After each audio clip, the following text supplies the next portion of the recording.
Contoh soal gaya dan hukum-hukum Newton.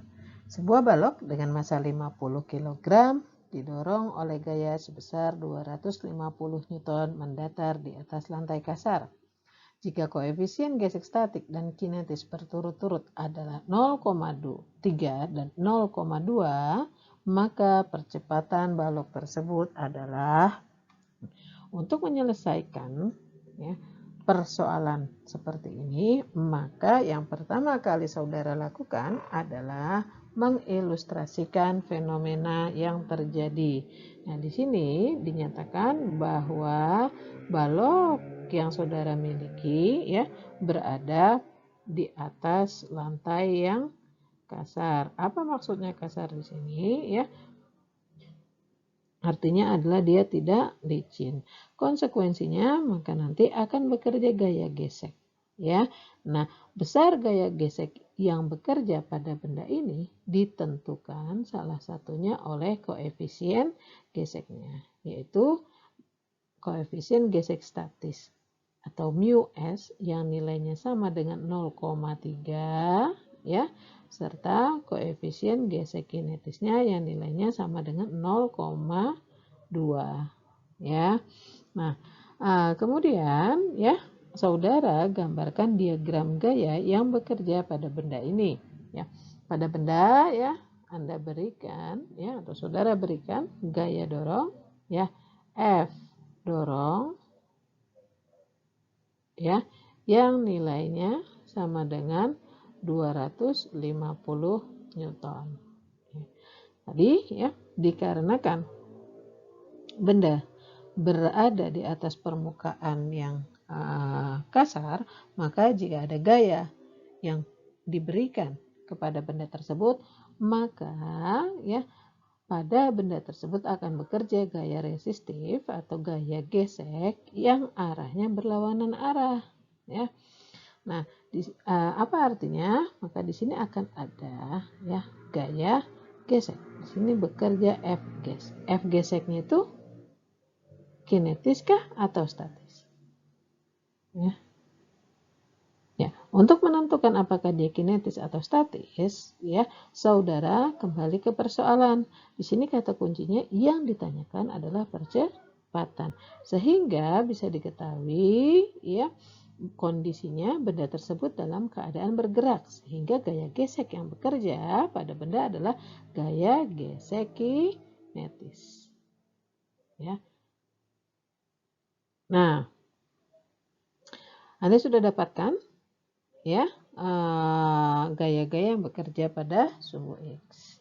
Lalu ya untuk menyelesaikan persamaan perhitungan percepatan, saudara dapat gunakan ya persamaan hukum kedua Newton, yaitu percepatan ya sebanding dengan resultan gaya yang bekerja pada benda tersebut dan berbanding terbalik dengan massa bendanya. Di sini sebagaimana saudara lihat bendanya bergerak secara horizontal ya, yaitu ke arah sumbu X positif, maka saudara lihat resultan gaya yang bekerja pada arah X positif. Dan ada dua gaya yang bekerja sehingga resultan gayanya ya merupakan penjumlahan vektor gaya dari gaya dorong ya kan ditambah dengan ya gaya gesek kinetis, saya singkat FK ya. Oke. Dibagi dengan masanya. Ya. Nah, untuk menyelesaikan tahap berikutnya ya, Anda masukkan ya, berapa nilai gaya dorongnya? Ya, masukkan nilainya, yaitu gaya dorong nilainya adalah positif 250. Kenapa positif? Karena arahnya ke sumbu X positif ya, ditambah dengan ya negatif ya FK ya dibagi dengan M. Nah, tugas Anda selanjutnya adalah menentukan berapa nilai FK, karena dari soal belum diberikan informasi. Bagaimana cara Anda mendapatkannya? Nah, Anda lihat lagi ya. Persamaan lain yang berkaitan dengan ini yaitu adalah gaya gesek, nilai gaya gesek itu ya. Dalam hal ini gaya gesek kinetis ya sama dengan koefisien gesek kinetisnya dikalikan dengan N ya. Berapa nilai μk-nya? Yaitu adalah 0,2. Berapa nilai N-nya? Ya. Nah, ini yang menjadi PR saudara selanjutnya. Ya. Bagaimana cara menyelesaikannya? Nah, untuk bisa menyelesaikan ini, ingat kembali ya bahwa gaya normal itu merupakan gaya penyeimbang. Apa maksudnya di sini? Sekarang kita lihat kembali ke ilustrasi bendanya ya. Tadi saudara sudah menyelesaikan diagram-diagram gaya yang bekerja pada sumbu X. Sekarang kita selesaikan diagram gaya yang bekerja pada sumbu Y ya. Benda berada pada permukaan bumi sehingga pada benda tersebut bekerja gaya berat ke arah sumbu Y negatif atau ke pusat bumi. Nah, karena benda ini berada pada permukaan bidang, dalam hal ini lantai kasar, dia bersentuhan dengan lantai, ada kontak di situ, dan benda berada dalam keadaan diam di sumbu Y, ya, maka ya di sini saudara bisa tentukan bahwa pada benda ya bekerja gaya normal ke arah sumbu Y positif. Nah, apa artinya di sini ya? Untuk bisa menyelesaikan berapa nilai N, saudara kaji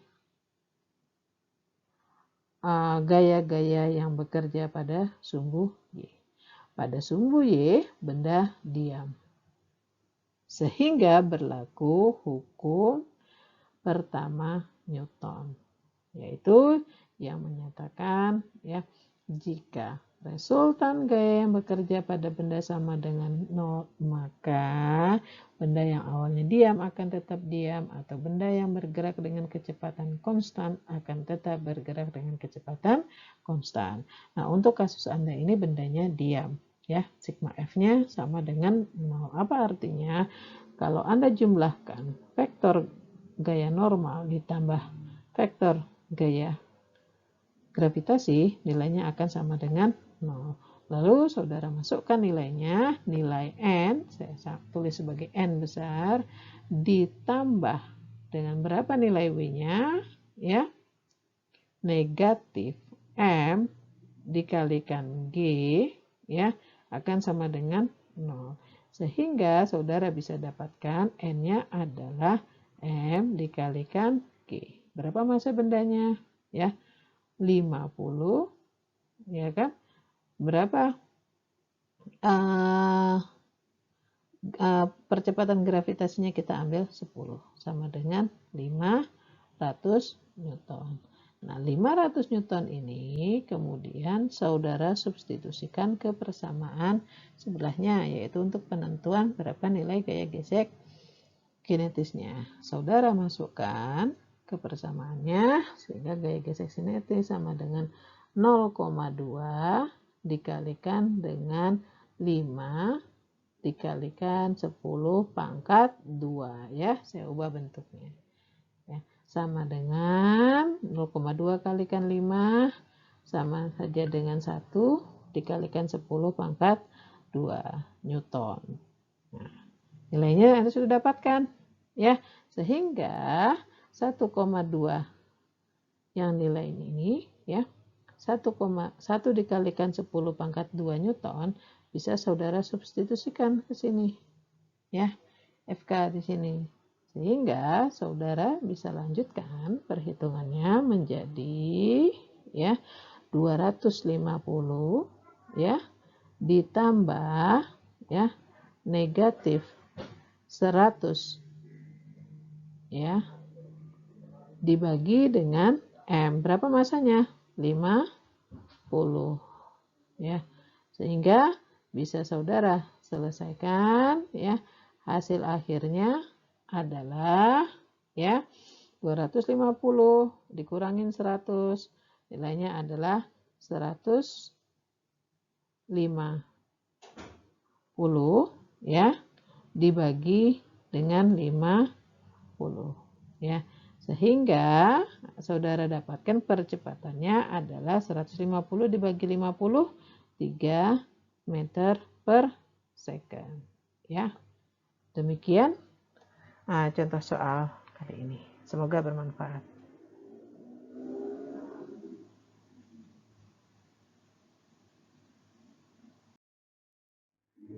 Di bagian awal ya, pada saat saudara menyelesaikan persoalan ini ya, dinyatakan bahwa salah satu kata kuncinya adalah percepatan ya. Sehingga saudara menggunakan konsep gaya gesek kinetis ya. Karena manakala benda bergerak maka yang bekerja adalah gaya gesek kinetis. Tapi ya sebaiknya saudara tetap berhati-hati ya. Untuk menyelesaikan kasus seperti ini ya, langkah pertama yang saudara bisa gunakan sebagai faktor cross check ya adalah untuk melihat apakah gaya dorong yang saudara berikan itu sudah melebihi gaya gesek status maksimumnya atau belum. Apa maksudnya ya?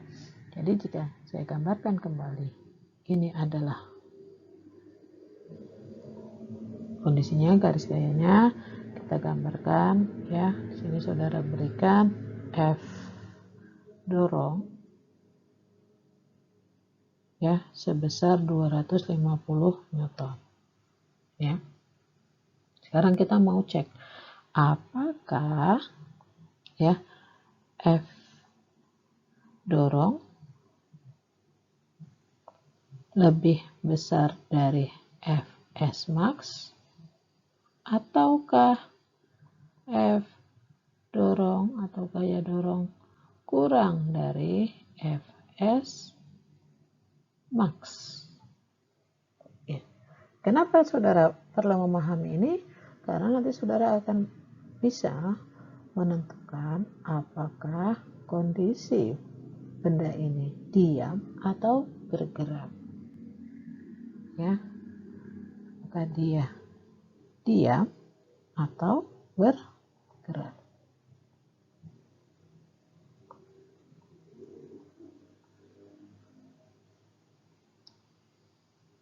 Nah, dari kondisi ini maka saudara bisa menentukan nantinya pada saat penyelesaian soal ini yang akan saudara gunakan itu apakah konsep gaya gesek statis ya yang akan bekerja pada kondisi tersebut ataukah gaya gesek kinetis. Nah, ini yang saudara harus selesaikan juga ya. Untuk bisa menjawab ini, tentu saja yang saudara lakukan berikutnya adalah saudara hitung ya berapa nilai Fs max. Ya. Bagaimana saudara menghitungnya? Dengan menggunakan persamaan bahwa Fs max sama dengan mu s dikalikan dengan n. Ya, kita masukkan mu s-nya adalah 0,3 ya. Bagaimana dengan normalnya? Ya, saudara tahu di sini akan bekerja W dan di sini juga akan bekerja N. Nah, di sini kita dapatkan bahwa N-nya adalah sama dengan W, yaitu 50 dikalikan 10. Sehingga sama dengan 0,3 dikalikan 500. Sama dengan ya 150 Newton.